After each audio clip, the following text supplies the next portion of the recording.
Full body suits like this IWOM have always had a pretty strong following in certain groups, especially for tree stand or ground blind hunting. The thought is you can wear the appropriate layers on your walk in so you don't get all sweaty, then put on just one full suit at the tree instead of a whole bunch of layers to encapsulate your entire body like a sleeping bag, but with features that still allow you to shoot a bow effectively. There's a lot of feedback on a recent post that I made from people with experience using full body suits like this. Now, the concept of being able to use something like this for saddle hunting is nothing new either. There have been a bunch of threads over the years discussing it on forums. Conceptually, having your insulation on the outside of the saddle mimics what hammock campers do in cold weather with underquilt systems.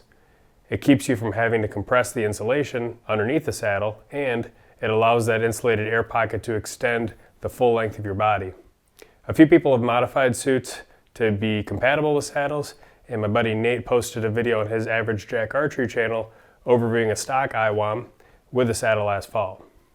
So in this video I wanted to discuss some of my own thoughts utilizing this method in a mobile hunting capacity, a modification that I've done to the stock IWOM, and pros and cons of using it this way.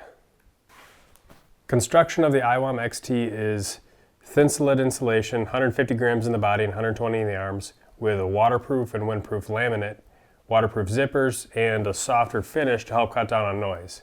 They come in higher contrast patterns like this Predator Fall Gray, or lower contrast Realtree or Mossy Oak type patterns for environments where you aren't skylight or in the snow.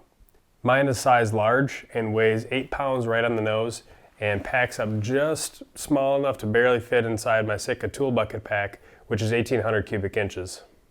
And note also, you don't have to stuff it inside of a backpack. You can also roll it into its own pocket, and it has a carry strap that you can use so you don't even need to have a pack.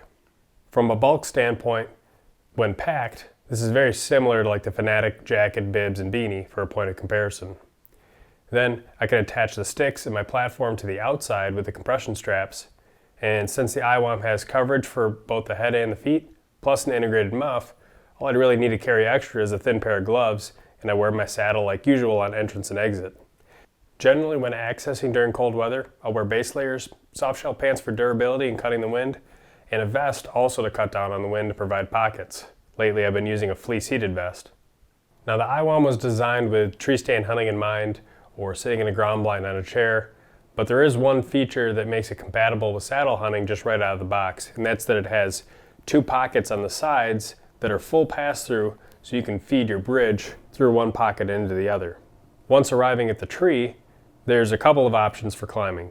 You could climb like normal, and then once you're at hunting height, while still connected with your lineman's rope, pull the IWOM out of your pack, put it on over your shoulders, feed a detachable saddle bridge through the pass-through pockets connected to your tether, and then you could detach your lineman's rope and close up the suit.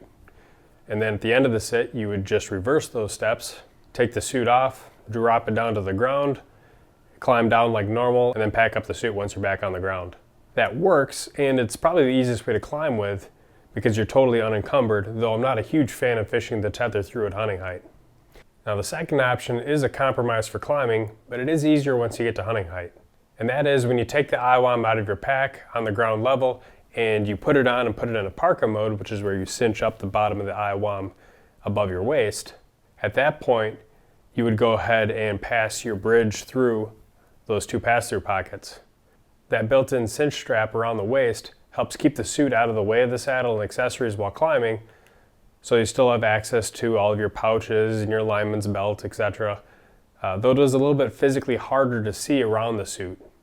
For that reason, I prefer using multiple sticks for climbing instead of using like long 8ers or single sticking, for example. Once you've got a platform set up and you attach your tether on the tree, you can connect before stepping up onto the platform to maintain 100% connection to the tree, and then remove your lineman's belt afterwards. Then you can loosen the cinch strap up and drop the rest of the suit down. With the saddle, getting the bottom portion of the IWOM in place and zipping it up is probably the biggest challenge for me. Loosening the tether quite a bit to get into a full squat helps a ton for this. Compared to bibs, this is one of the bigger inconveniences, but what I try to tell myself is that a few minutes here is not much compared to the next maybe 10 hours that I'll be spending nearly motionless in an all-day sit. And generally with the bibs and parka, if I do get cold, it's usually not for the first couple hours, it's usually after hour 4, 6, 8, etc. So if it truly was warmer, it'd be worth the trade-off of a couple minutes on the front end of the sit. I also like using a larger platform for this, like the Predator XL instead of the standard, because if you do need to shift your feet a little bit, you do it inside the suit without the suit actually spinning on the platform. So having more foot room under the bottom makes that process a little bit easier. The nice thing is that you're likely going to be wearing boots with either zero or minimal insulation, which are going to be smaller in size and easier to move inside that bottom of that suit. The front zipper angles up to the side of your neck and completes sort of a built-in balaclava. There's a large hood, which would be nice in really windy or snowy conditions, though I felt like for shooting a bow I liked having the hood down and the face mask tucked underneath my chin. Another consideration was the sleeve. If you try to shoot your bow as is, you can't have string contact. On extreme cases, this caused my point of impact to miss up to 3 inches at 10 yards. The easy solution for this though is to rotate the material around the arm and then go ahead and cinch that wrist strap tight. And if that's something you could see yourself forgetting to do, I'd definitely recommend an arm guard. For saddle hunting, I'm primarily a sitter, so I find the location of the hand warmer muff underneath the bridge to be in a good spot where I can lean forward and not crush my hands against the bridge, which would be an issue on integrated muffs that are above the saddle. The only issues I had with the IWOM as is was that number one, you're pretty much locked in place on your stationary platform, and number two, if I tried to use the pass-through pockets on the sides, the built-in ones to route my bridge through, I did have some restrictions when drawing my bow back. That was because the pass-through pockets are directly on the sides instead of the front. So when I would go to pull my bow back, they would pull a little bit on the seam of the suit and they would pull that seam further forward, which reduced some of the freedom of movement. Now, to get around that issue, I took one of the zippered chest pockets and I turned that one into a full pass-through pocket. I did my best to attempt a double welt design, though to be honest, my sewing doesn't look very pretty, but it doesn't really matter. This allowed me to have my saddle tether pop out right in front of my chest on my draw arm side. And as you can see now at full draw, there's no more restriction. I think ideally this front pass-through would be positioned a little bit lower, just above that muff, but it's usable as shown.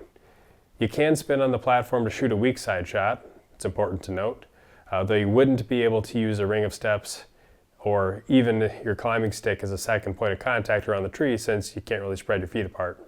A couple of people have asked questions about noise. From a tree stand perspective, your back touches the bark. In a saddle, it would just be your knees. The face fabric for me seems somewhat similar to like my Sitka incinerator, which also has a water and windproof laminate with a brushed finish over the top. It's going to make some noise if you rub it against rough bark, more so than something like a wool or a Berber fleece.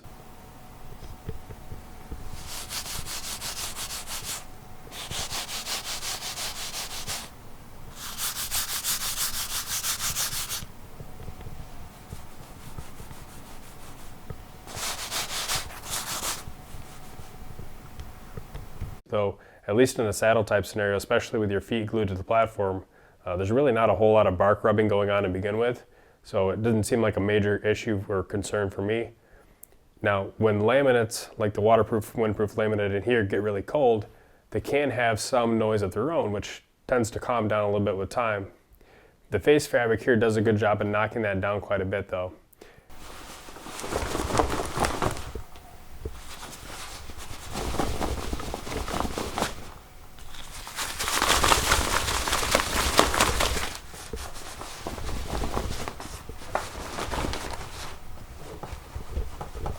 It hasn't been cold enough yet this year to get a really good evaluation on how much laminate noise there would be in, say, sub-zero temps without any wind.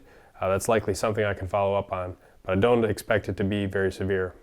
Now, it likely goes without saying that a system like this IWOM XT is going to work just fine out of a tree stand without pretty much any effort at all. There's a safety harness port so you can connect before transitioning from your sticks or your climbing system to your stand. Those will definitely be more streamlined than trying to use it with a saddle, though it can definitely work with a saddle like I've shown. If you're a ring of steps guy, separate legs still make more sense in my opinion, so bibs or just regular pants.